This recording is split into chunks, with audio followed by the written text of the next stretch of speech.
ನೋಡ್ರಿ ಅತಿ ಚಂದಂಗ ಇದನ್ನ ಗಣಿತ ತಿಳ್ಕೊರಿ.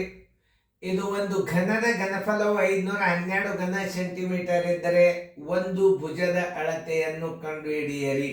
ಕನ್ಫ್ಯೂಸ್ ಮಾಡ್ಕೋಬಾರ್ದಂತ ಭುಜದ ಅಳತೆ ಕಂಡುಹಿಡ್ರಿ ಅಂದ್ರೂ ಏನು ಮಾಡಬೇಕಪ್ಪ, ಒಂದು ಘನಾಕೃತಿಯ ಘನದ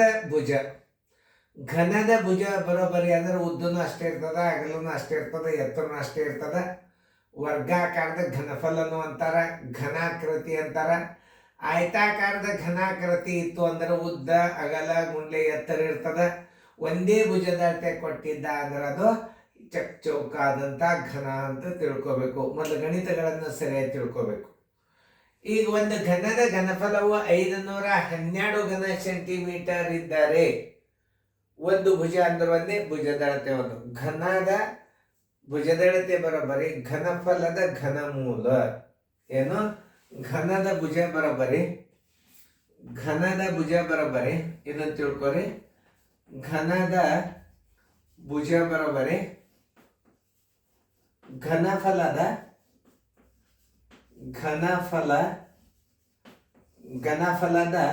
ಏನು ಮಾಡಬೇಕು, ಘನಮೂಲ ತೆಗಿಬೇಕು. ಅಂದ್ರೆ 3. ಇಲ್ಲಿ 3 ಹಚ್ಚಿದ್ರೆ ಮುಗೀತು. 3 ಹಚ್ಚಿದ್ರೆ ಏನು ಅರ್ಥ, ಅದು ಘನಮೂಲ. ಏನು ತೆಗಿಬೇಕದು, ಘನಮೂಲ ಅಂತ ತಿಳ್ಕೊಬೇಕದು.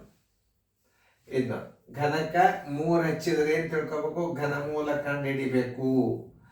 ಘನಮೂಲ ನೋಡಿ 512ರ ಘನಮೂಲ ಬರೋಬ್ಬರಿ 512ರ ಘನಮೂಲ ಬರೋಬ್ಬರಿ ಇಲ್ಲಿ 512 ನಾವು ಹೆಂಗೆ ತೆಗಿತದ ನೋಡ್ರಿ. 512 ನೋಡ್ರಿ, ಸೀದಾ ನೋಡ್ರಿ, ಒಂದ್ಸಲ ನೀವು ಲಕ್ಷ ಕೊಟ್ಟು ನೋಡ್ರಿ ಘನಮೂಲ ಹೆಂಗೆ ತೆಗೆದು 2ರಲ್ಲೇ ಹೋಗ್ತದ.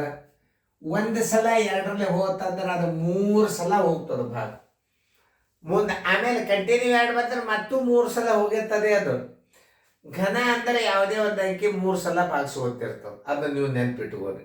ತಿಳಿತಲ್ಲ? ಈಗ ನೋಡಿ, 2 2 4, 2 5 10, 2 6 12, ಮತ್ತು 2ರಲ್ಲೇ 2 1, 2 2, 2 8, ಮತ್ತು 2ರಲ್ಲೇ 2 6, 2 4. ಈಗ ಮತ್ತೆ 2ರಲ್ಲೇ ಹೋಗ್ತದ್ರೆ ಮತ್ತೆ 3 ಸಲ ಹೊಡೀರಿ. ನೀವು ವಿಚಾರ ಮಾಡಿಬೇಡ್ರಿ. 2 3, 2 2, ಮತ್ತೆ 2ರಲ್ಲೇ 2 16, ಮತ್ತು 2 8, 2 4, ನೋಡಿ 2 2, 1 ಬರೋ ತನಕ ಹೊಡಿಬೇಕು. ನೋಡಿ 2 1. ಈಗ ಭುಜ ಹೆಂಗೆ ಬರ್ಬೇಕಂದ್ರೆ ನೀವು ವರ್ಗ ತೆಗಿಬೇಕಾಗಿತ್ತು ಅಂತಂದ್ರೆ 2ಕ್ಕೆ 1 ತಕ್ಕೋರಿ. ಘನಮೂಲ ತೆಗಿಬೇಕಾಗಿತ್ತು ಅಂದ್ರೆ 3ಕ್ಕೆ 1 ತಕೋ. 1 2 ತೆಗೀರಿ, 2 ತೆಗೀರಿ, ಮತ್ತು 3ಕ್ಕೆ 1 2 3, ಮತ್ತೊಂದು 2 1 2 ಹಚ್ಚ್ರಿ. 3ಕ್ಕೆ 1 2 ಹಚ್ಬೇಕಷ್ಟೇ. ಇಲ್ಲಿ 3 ಅದು, ಇನ್ನೊಂದು 2 ಹಚ್ಚ್ರಿ. ಬರೋಬ್ಬರಿ 2 2 4, 4 2 8.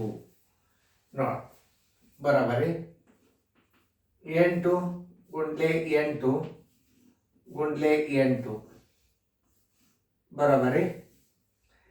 ಈಗ ನಾವು ಭುಜ ಕಂಡುಹಿಡ್ಬೇಕು. 1 8 ತಕೊಂಡು ಬಿಡ್ರಿ. 8 ತೆಗೆದಿಂದ ಏನದ ಮಾನ ಸೆಂಟಿಮೀಟರ್ ಅದ.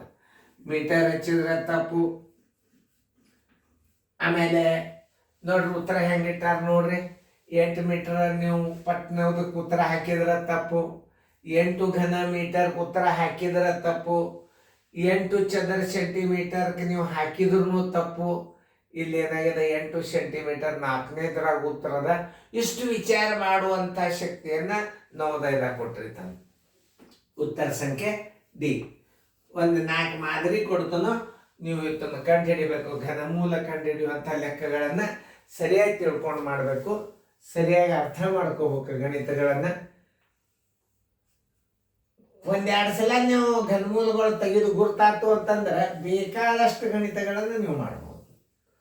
ಸರಿಯಾಗಿ ನೋಡ್ಕೊರಿ, ಚೆಂದಾಗಿ ಫೇರ್ದಾಗ ಬರ್ಕೊಡಿ.